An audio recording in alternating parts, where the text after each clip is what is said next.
So I've added the small little borders to the outside of my coat, which is behind me. But what I'm doing now is I have cut a whole bunch, I don't know how many, of 2-inch strips from that pretty red fabric that I had, and then 2-inch strips from my tan fabric that goes on the that I'm using for my quilt. And what I'm going to be doing now is I cut them with the fabric, but I cut them in half because I'm just dealing with, like, what is it, 20 or 22 inches or so of fabric. So I cut them in half, 2 inches each. And I'm just putting the right sides together. What I'm doing is I'm making up strip sets. They're going to end up like this. The dark, I'm going to press the seam up to the dark. I'm just stitching along, tons and tons of them, and then I'm going to go over and I'm going to sub-cut these. This is going to be making our checkerboard border. So 2-inch strips, 1/4-inch seam, match up the edges, and yeah. So I'm just gonna sew all these together. I don't know how many I need to go around the whole border. I just had the fabric. I just started cutting 2-inch strips. If I need more, but I did, as I said, I did cut them. I did cut them in half. Just easier to work with at this stage. So I'm just going to continue doing my 2-inch strips.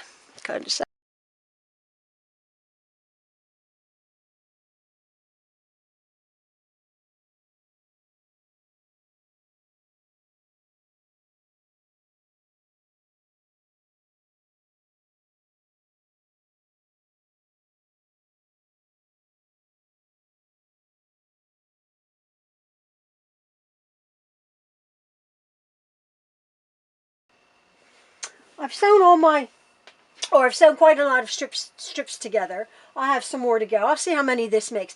This is what I'm going to end up making. I'm going to be making checkerboard squares. I've already just cut one strip into the subcuts to see if my measurements were okay, which they are. So I've measured 2 inches on each strip there. And now what I'm going to do, and I've pressed up to the dark side, and I just chain pieced all of these. So what I'm going to do is I know they're nice and straight. I lay them out on my line, nice and straight, and I can just, the ends are a bit crummy, but I'm just going to cut them off, and I can just lay them following the guidelines on my ruler here, on my cutting mat, to know that they're nice and straight. I can do quite a few. Again, if you watched my elephant quilt checkerboard pattern border, this is how I did it. It was just more of a scrappy method. So I'll just pull that down so we can see really how nice and straight they are. I can do quite a few. And I just line them all up on the board on each other. And then I know I need to cut these into 2-inch squares. So that's all I'll do for this cut. And just see if that's in the frame. So I take my handy dandy ruler here. Again, this is a Fiskars ruler. The blade is along here. So I know to set that blade right up along that edge there. And I measure it all up nice. All my lines are lovely. And I have a nice edge to start with. Now, as you know, I use my 2 rulers. Where's my I want 2-inch rectangles. I want pieces to end up like this, 2 inches, so that when we sew them together, we come up with a 4 patch. And then just add all the 4 patches, and that will make up my checkerboard border. So I'm finding the 2 inches along here, matching it up along here and there, and my ruler does the rest of the job. Just take them off, and I'll just go and do all of my bits, not shifting the fabric. I can tell they're nice and straight. It's nice and straight here. And then I'll just start chain piecing as I did these, I just chain piece them all together. And then I can make a checkerboard pattern. I can make a checkerboard border in really no time. Doesn't take long at all when you do it this method. You just make up 4 patches or just a patch and then sew the patches together.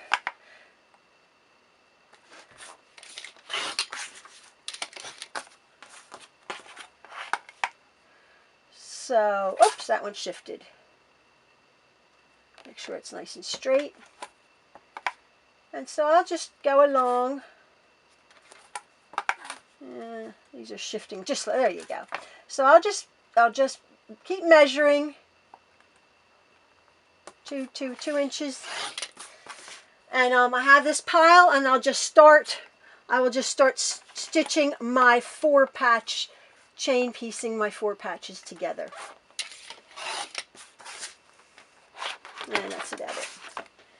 Okay, so I have all these. I'm going to probably need quite a lot of 4 patches. I'll just keep making them, and then I'll figure it out how much I need on each side of my quilt. Which actually, let me just show you over here. I can just take it over here. There's my quilt. And as of last night, I put on the top and the little the side borders and the top and bottom border. So now you can't really see, that one's flipped over. But yeah, there you see that I can just put my checkerboard on each side of this quilt. I'm starting to sew all of these together. I just wanted to see what it looked like, so I just started sewing my 9 patches together. I could chain piece these into these little 4 patches, and then what I've done is you just build on that. You chain piece the 2 together, and then chain piece the 4 together, and then just keep going like that. Chain piecing, and then you make a set of perhaps 8, and then you put 8 together, and then you put like 12 together. So it really goes very, very quickly. I haven't pressed this yet. I've ironed these bits, but I haven't pressed where I've just sewn them all together. So I'll just neatly, again, wherever the fabric wants to go, because it's not pressing to the light or the dark, because it's both light and dark. So I'll just starch that really nice, and there is my beautiful checkerboard border. So I'll just do however many of these I have to. I need to do quite a few. I've just cut these. I have to subcut some more, maybe even sew some more. Yeah, I'll just continue doing this, and then I'll just add these to either side of my quilt. I've just finished sewing all of my checkerboard borders on, and I'm just ironing them now. So I'm nearly finished. I like the way, oh no, I'm not. I'm going to put one more small 2-inch strip on the outside, so my checkerboard border sort of is just floating. They've turned out really good, and I guess by a fluke, or maybe it's measurements, I really don't know. Look at my edges. I mean, I really wet my quilt when I iron it. The borders, I put the side borders on, of course, first, and then I'm putting the top and the bottom borders on, and they just matched up beautifully. Oh my word, I just couldn't believe that. Again, sometimes with a checkerboard, you have to sometimes make your seams a bit smaller to get your corners to match up. But this time, and you just do it tiny little bits. You know, you just lose a little bit of the squares along here, and then it will match up. But mine matched up absolutely perfectly. I'm really thrilled and pleased. Now, oh, here we go. So I just cut a bunch of these, or I just ripped, again, I just ripped a bunch of these, whatever size that strip is, 2.5 inch maybe. And I'm just gonna, yeah, see how that checkerboard will just sort of float in the middle of, on the edges of my quilt. So I'm gonna add these borders, and then I'm finished my top. And I have to choose a backing and then get to quilting this. It was fun to make. It was really fun. It's so simple. This is a jelly roll, and I would say this takes up a lot because of the length. Maybe like 3.5 yards of fabric for this and this, maybe a little bit more even. I don't know. And this was what, the yard, and I didn't use it all. The burgundy, maybe I would say I don't know, 3/4 of a yard or something. But that's it, a jelly roll, and not even a whole jelly roll, and just some 37 or 38 2.5 inch strips. So there's my checkerboard border, and my quilt's coming along. Super.